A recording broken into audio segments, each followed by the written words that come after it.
G'day and welcome to the Grow a Small Business Podcast. I'm your host, Troy Truen. Each week, we speak with an owner who has grown a business with 5 to 30 team members to something bigger.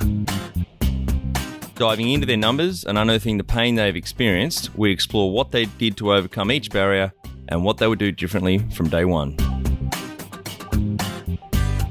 Let's get into it. Welcome, everyone. Today I'm interviewing Michael Denehey from Collins SBA, based in beautiful Hobart, Australia, here with me. Thanks for your time today, Michael. My pleasure, mate. Let's start with how we know each other. So, correct me if I'm wrong, but I think we met through the Business Blind Spots group that we're in at the moment. Is that the first time we met?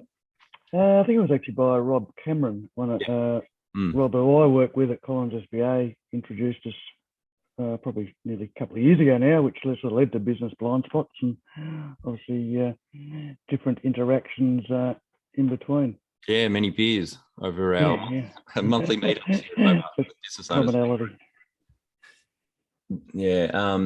So Business Blind Spots, the group we're in, so there's 12 or 13 different businesses in that group, different sectors they service, professionals.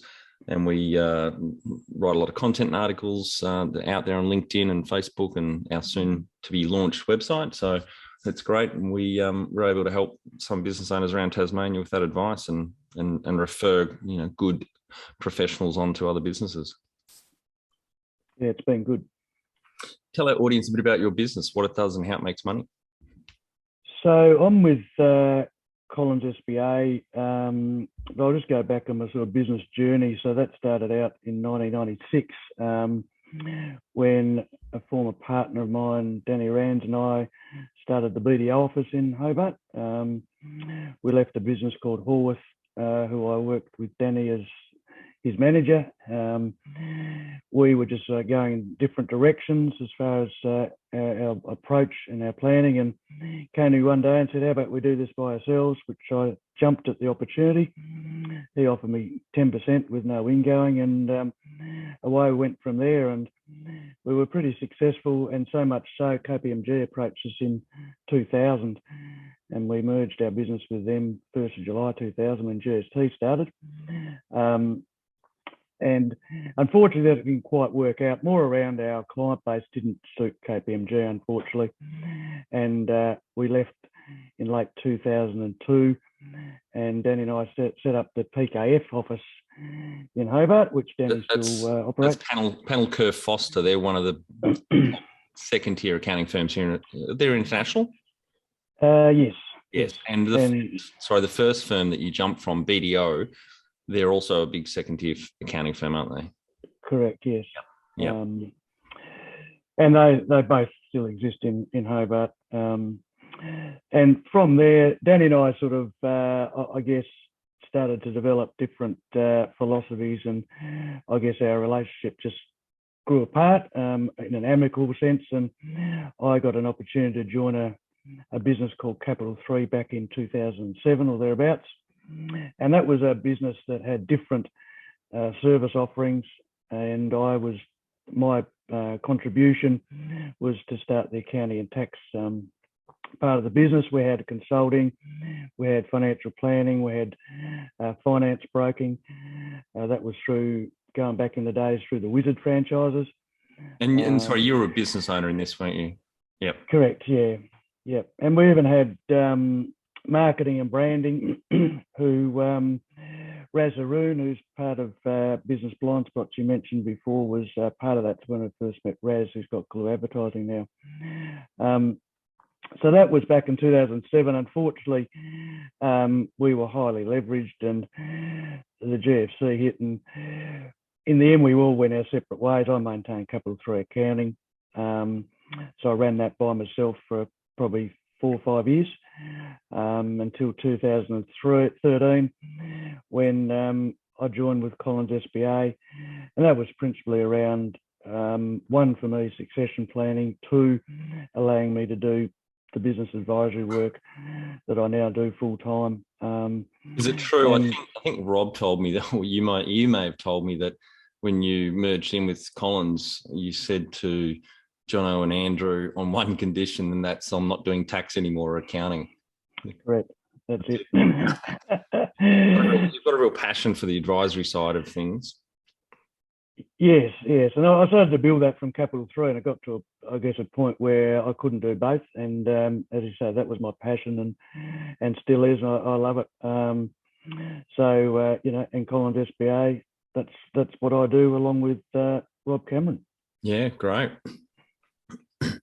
And do you have some key numbers you can share to illustrate the growth? There's a couple of your own businesses in there you've owned across those, what now, 25 years? Was it 96 you started? That's right, yeah. So back 96 when Danny and I started, it was Danny, I, and I think around 3 others. And I guess we grew. I mean, obviously in the iterations when I joined KPMG, we obviously had a lot more employees through that time. And when we came back out, we probably had 8 or 10. Yeah, because KPMG is one of the top 4 accounting firms in the world. Yes, that's right. Yeah. And one of the larger ones in Tassie. And today we're at Collins SBA. We've got about 35 full-time equivalents. So. Yep. Great. And so what was the top FTE you got to in one of your businesses? Well, if it's just taking out the Capital 3, we would have had 20 to 25 across all the businesses. Great. Yeah, fantastic. Anything else on key numbers, mate, you want to share? I guess because of my journey, if you like, and the different iterations, it sort of fluctuated depending on where I was. But I guess from a growth perspective, I certainly had aspirations to grow around revenue, profit, and people, obviously. But there was, as I say, there were some ups and downs depending on where I was. But today we were, as a business at Collins SBA, we've got 35 full-time equivalents, and revenue going back, is probably 8-fold from back in 96. Well done. It's great. When was the moment you felt like you'd succeeded? So, very good question. It's sort of, I've never ever really thought about success personally. I think moving to Collins SBA was probably when I sort of sat back and go, well, that's now part of my succession, but more so giving me the ability to do the business advisory, strategic planning, business coaching. I think that was really satisfying. So I guess that's probably when I felt that was a measure of success. What does success look like to you? It's when it relates to my clients. So it's when I work with business owners to help them achieve their goals and objectives, and basically help them with achieving their financial freedom ultimately, but also getting the balance right in their life so they're just not tied into their business every day. Yeah, very important, and always a struggle for me in particular. But yeah, it's great that you're cognizant of that when you're working with businesses or business owners. Number one thing you'd recommend to marketing a fast-growing business? Be very clear on your target market. I think particularly when businesses start out, they try to be everything to everybody. Yeah, jack of all trades, master of none. Absolutely, yes. And I think that's part of the learning curve. And I guess working with fast-growing businesses, that's one of the things we certainly focus on in our early days, and try to help business owners refine and be very clear on what their target market is, so they're just more efficient and effective with everything they do, including their marketing, obviously. And how did you fund your 2 businesses? You mentioned one of them was highly leveraged with debt, which got you guys in a bit of trouble after the GFC. Is any other funding methods you used? I guess early days it was no funding. We just grew, and I guess being a service-based business, we didn't need any capital items per se. Capital 3, as I said, we leveraged to buy businesses in different places around our different franchises. And then I guess Collins SBA, as far as growth and acquisitions, there's some debt funding associated with that as well. If you were to start up today with plenty of funding, would you go into your industry? Absolutely. Yes, absolutely. I think the change would be I'd be more focused on scaling and how to scale the business, and also marketing, and be very strategic in marketing and making sure you have got return on investment being measured as well in that context. Can you outline the most stressful point in your small business growth journey so our audience can learn from it? Yes, I probably had a few when I sort of reflect on that question. One was at KPMG. Without going into the detail, moving from BDO, it cost us to sort of rip up an infrastructure, so to speak, and I was going in there for the rest of my working days and didn't last long, so that was very stressful. Yep. As well as excuse me, the Capital 3 experience with the GFC and being highly geared. That was also very stressful, and in general it tends to be relating to people, and or partners not being on the same page. So it's sort of important for any of the people in the business to be aligned and on the same page as far as where the business is going. Yeah, absolutely. What area in business do you feel you've had to work on the most to add the greatest value? Yes, I reflect on this. I think it's sales, because I think like a lot of people, selling their services or products doesn't come naturally. So I think one, being confident in what you sell, and passionate about it, and understanding the value of what you provide to your customers and clients. So I've been fortunate to see or been through sales training over a number of years, and with seeing different approaches that has definitely helped me. But I think underlying it is just confidence in what you provide your customers and focusing on the value. I think helps in a sales process. And is there any sales training you've done that you really rank high there for the audience to go and look up? Yeah, a guy called Jack Daly. He's an American sales guru. I've seen him actually 3 or 4 times, and he's a very motivating bloke. He's in his probably mid-70s now. And his approach is all about systems. It's systems, processes with respect to sales. So everybody follows a process. You can have your own little nuances to it, but in his sort of journey, and he's run big businesses over the years, it's all about process and having a sales playbook, essentially. Right. So I guess I've learned a bit off Jack over the years, and certainly is part of my coaching with respect to my clients. And like I say, he's a very motivating, inspirational sort of sales coach. What have you enjoyed the least about managing fast growth? I think going back in the early days, it's the wearing too many hats, basically, and that happens when you start businesses, and not having the ability or the mindset to delegate. Yep, I've done that. Yeah, I think we've all done that. It's probably part of the journey. And again, that's part of growing a business. Is being able to delegate and get the right people in the right roles. What do you love most about growing a small business? It's actually the thrill of the chase. I love being around people, and meeting new people, and the thrill of, I guess, getting new clients and helping them through their journey.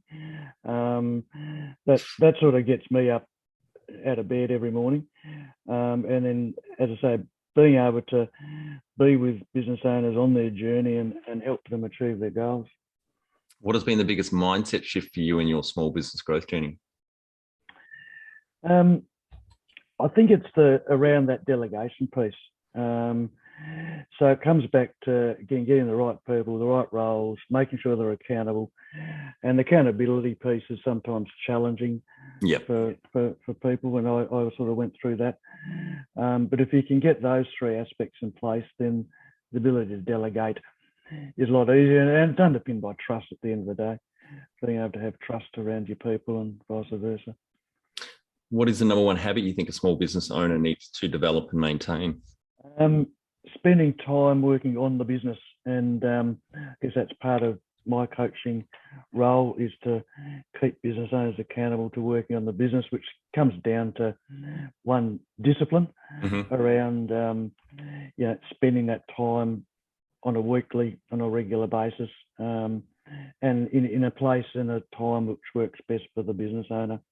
But from experience, if people have got that mindset and that focus and the discipline, then the rest does take care of itself as far as the growth aspects.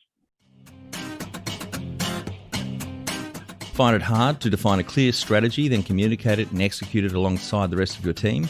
Or you currently don't work a simple quarterly strategic plan to boost your team's performance? Our Business Growth Formula online course is perfect for small business owners with 5 to 30 team members wanting to grow. We share the mindsets, habits and tools to be a legendary leader in your business. growasmallbusiness.com.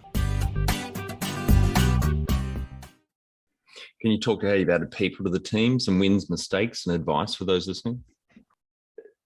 So over the years, when I've been in a position to employ, so it's going back in those the BDO, PKF, couple of 3 days, then I wouldn't go through psychometric testing or anything like that, which wasn't probably around much those days, but it'd be much getting to understand the individual. And I think I look out for their experience in a team environment, but sport or otherwise, and understanding their values. And sometimes it comes down to gut feel. And I used to have I used to have a process where I'd take them out for lunch or a few beers and just get them in a social setting, because I think that's when you get a better sense of the individual. Because in a formalised interview, people can just go through a process and you don't actually understand or get a good feel for them. So I think that's from a hiring perspective. And then through the journey, if you like, within a business, I think it's obviously communications and expectations, which is like any relationship, but personal, business, sport, they're the real critical things. What are some things you recommend to building a sustainable and kick-ass culture to help with the growth? I think there's a number of aspects with this. I think it starts out with planning. So being clear on what you want to achieve over a period of time, and building a strategy to get there. There's also making sure you got the right people in the right roles and accountable, as I said before. You've got systems and processes in place, and making sure you got the appropriate data to actually measure how you're tracking. I love that adage, what can be measured can be managed. Absolutely, yeah. There's no truer word. So that's certainly part of the work I do with clients, making sure we embed the appropriate data. And I think that's the key. It's the key drivers of a business. So making sure we're clear on those and measuring them. There's no point measuring stuff that doesn't really matter, right? So yeah. And I think the other bits then is the communication structure around that. So making sure there's appropriate meetings, not just for talk's sake, but just to make sure there's some structure around communication. Tell the audience how you've handled balance. Probably didn't handle that very well in the early days.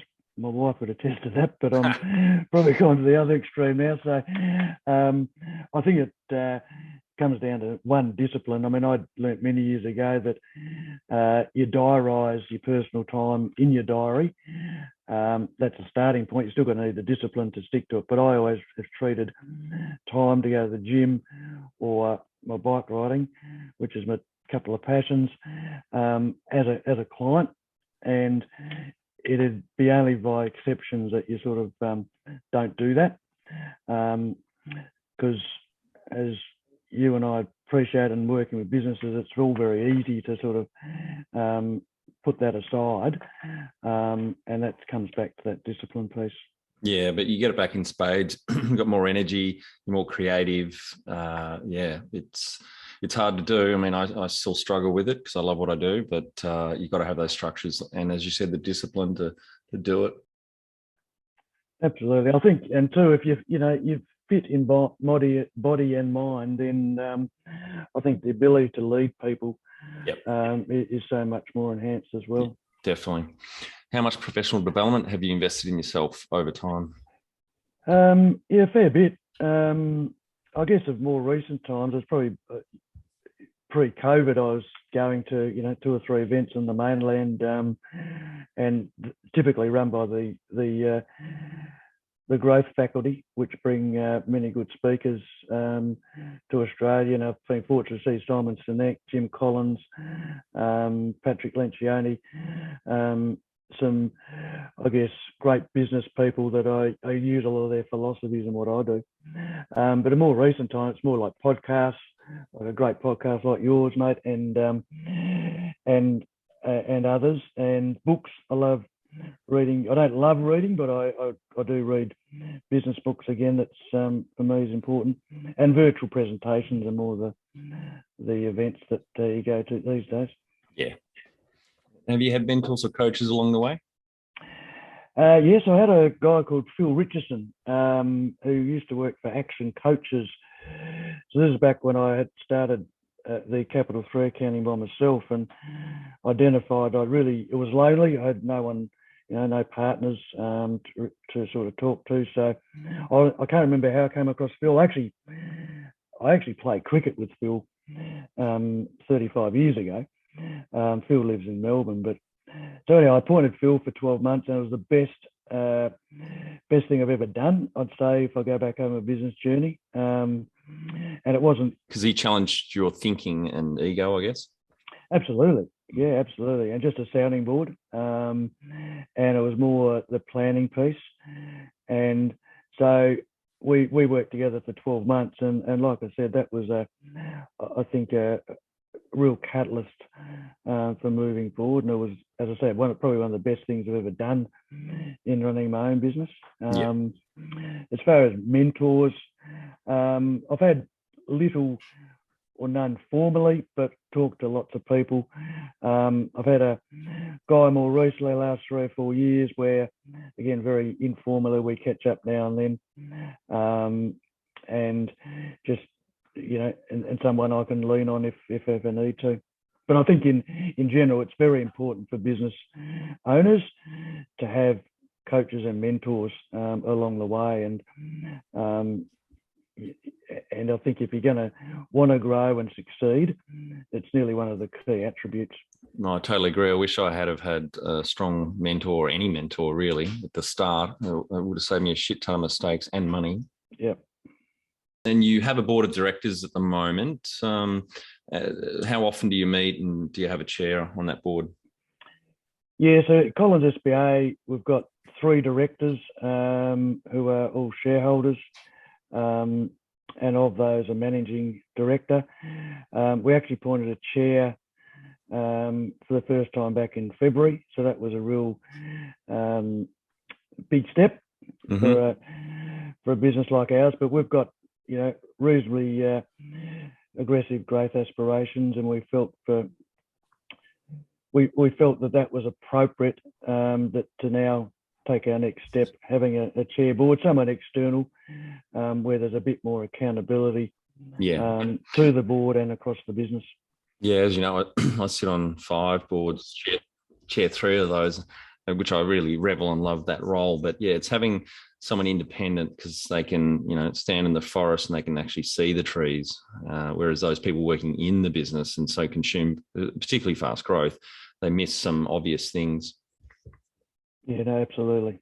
You're one of the few that we've had on that's actually exited a business, and you've exited 2. So do you have any advice for our audience around that, those that might be thinking of exiting now or, at some point? Yes, well, I guess that's sort of part of succession planning, which I do. And I think it's making sure, one, you've got and understanding what the business is worth, but also to equally understanding whether there's any upside. And I guess if you need to exit quickly, then that obviously restricts any upside. But it's like when you put a house on the market, making sure it's in order to sell, and making sure, if you can, to maximise the financial outcome. And I guess being clear too on what those outcomes are that aren't necessarily financial. So, for example, for me, when I joined Collins SBA, it was as much around what I was going to do in my role post that.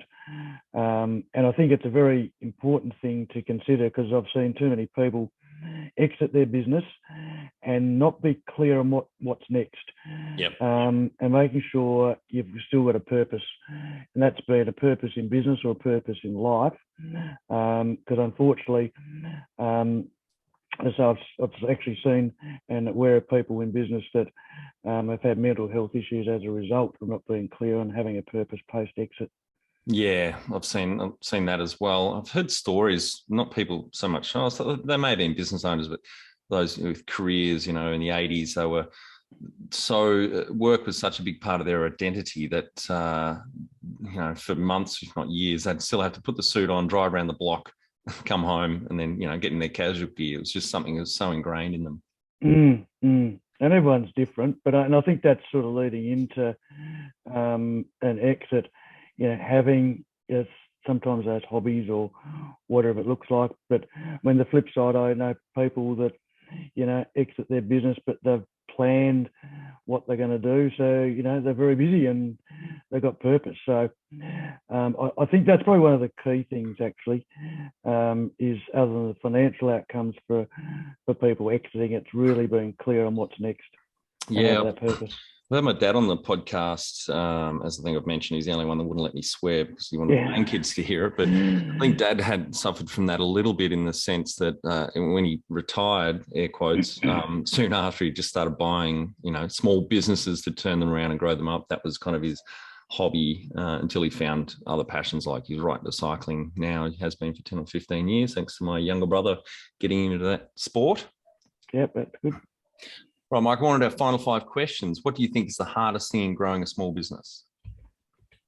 Being consistent and having discipline. So consistency around everything you do within the business, from an internal and from a customer perspective, and then the discipline around what you do in the business, and that's just not for the owner but for everybody. So it's driving that discipline, which part of it's systems and processes through the business. Not easy, but that can pay significant dividends.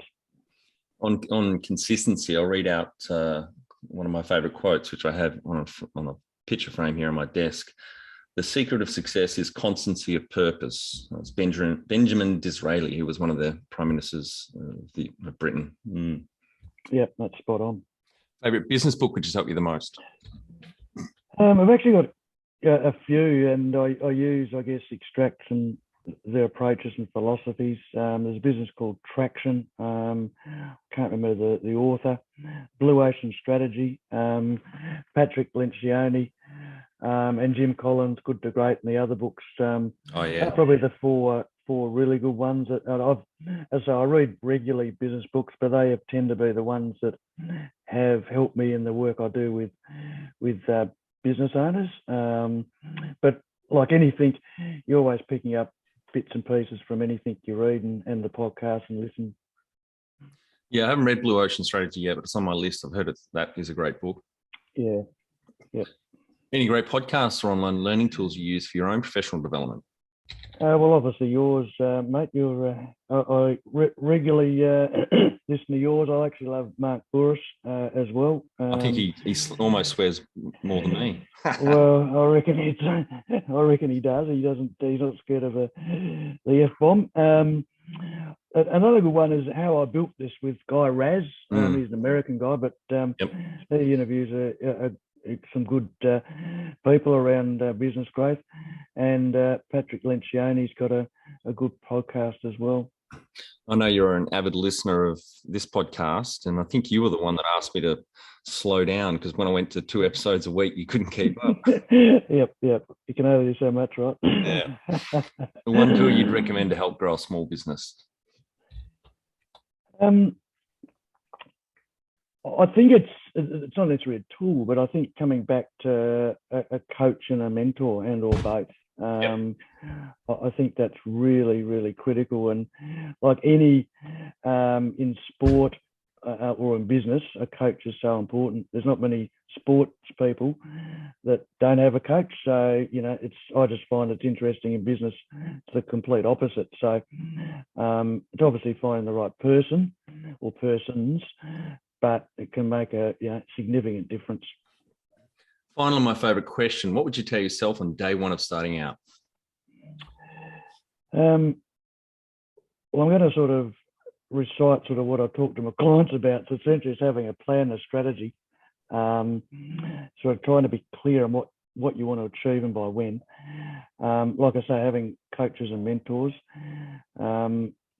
being focused, employing the right people, and getting in the right roles. So you can delegate, because I think that's, again, one of the challenges is delegation, and that really is underpinned by trust. So I guess it comes back to having the right people and process and systems and data, like I said. So that's sort of the key aspects that I approach the businesses that I work with. So again, if I was going to go back to day one and know what I know now, that certainly would be my approach. Back to people, that reminds me of one of my favourite quotes, which smacked me in the face when I read Good to Great by Jim Collins, where he says, people aren't your greatest asset, the right people are. Get the right people on the bus, wrong people off. And I find this last point really important, the right people in the right roles. No, it's never a truer word. And it's interesting, like a lot of this stuff is not easy, right? So, and I guess that's why a lot of business owners don't do it. And that's where that structure and discipline is so important, and someone to support them, like a coach or a mentor or both. Yeah, great. Well, thanks for your time today, mate. I think the audience get a lot of value out of what you've shared with us and your journey owning 2 of your own businesses and working for some big and medium-sized firms. So well done on the growth, and really appreciate your time. No, my pleasure, mate. And look forward to doing more stuff and working with you going forward. Great. Thanks. Cheers, mate. That's it. Thanks for listening. Please leave a review in iTunes or whatever platform you listen to us on. It means more small business owners will find our cast and help people with their business growth journey.